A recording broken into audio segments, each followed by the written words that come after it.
My name is Lena Mercer, 33, firstborn, designated fixer. I'm a private investigator.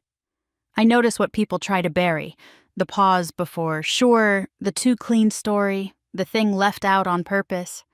At home, that made me the family's wallet. For 7 years, I paid for my sister's medical degree, tuition, rent, scrubs, exam fees.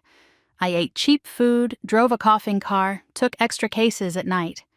My parents praised my strength, meaning I didn't complain when they leaned harder. The night everything shifted began in my mother's kitchen. I was chopping onions when my sister, Tessa, swept in with her new white coat folded over her arm. "Tomorrow," Mom said, eyes on the stove, "you'll drive her downtown for the ceremony." "I'm already going," I said. "I cleared my afternoon." Tessa slit open the mail on the counter. "Be on time, don't disappear." "I've never missed," I said. She didn't look up. "You miss plenty. You just pay to hide it." I kept chopping until Mom's voice slid in, soft and certain. "Your only job is to sacrifice. That's your place in this family."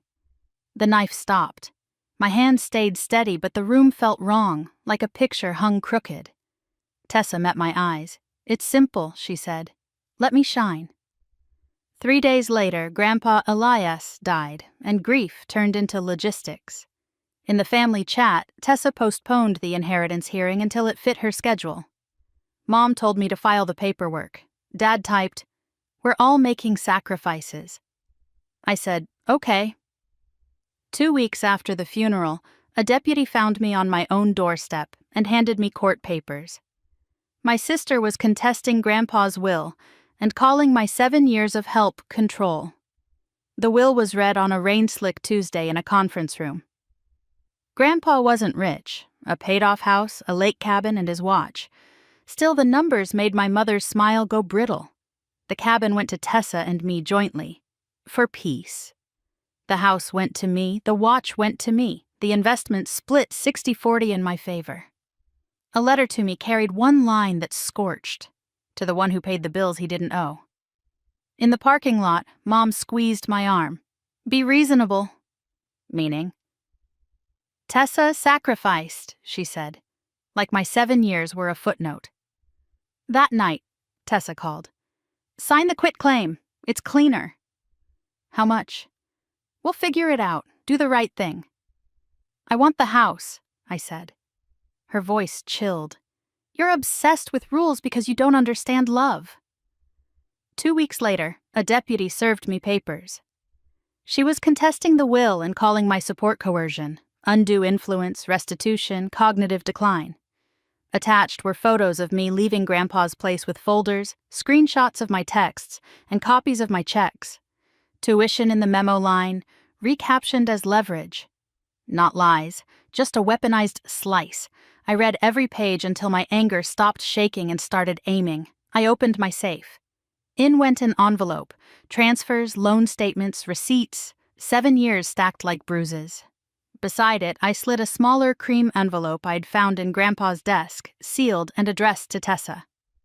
Thursday morning, I wore my funeral suit and met my attorney, Marin, outside the courtroom. Dad murmured, "Let's settle like adults." Tessa glanced up from her phone. "Try not to be theatrical," she said. "I'll do my best," I told her, and followed Marin inside. Inside, Tessa's lawyer spoke like a metronome. Undue influence, financial coercion, cognitive decline. He lifted printouts of my texts, photos of me at Grandpa's table, my check stubs like they were handcuffs. I watched the judge's face stay still. Marin stood. "Miss Mercer, where did your money go for 7 years?" "To my sister," I said, "because I believed in her." Tessa made a small sound, half laugh, half sneeze. "Exhibit A," Marin said, and I carried my thick envelope to the clerk. Every transfer, every rent payment, every exam fee. The paper hit the counter with a soft thud that felt like thunder in my ribs. "Exhibit B," Marin added. I pulled out the smaller cream envelope. "My grandfather left this for Tessa. I never opened it." The judge nodded to the bailiff. Tessa broke the seal, read 3 lines, and went rigid. Color climbed her neck. "Exhibit C," Marin said, sliding screenshots forward. Messages from Tessa to Mom. Keep the loans in Lena's name. If anything happens, I can guilt her. Another, I'll scare her with court so she gives up the house. The judge flipped pages, then looked at my sister. Do you deny writing these? Her attorney whispered. She swallowed. No.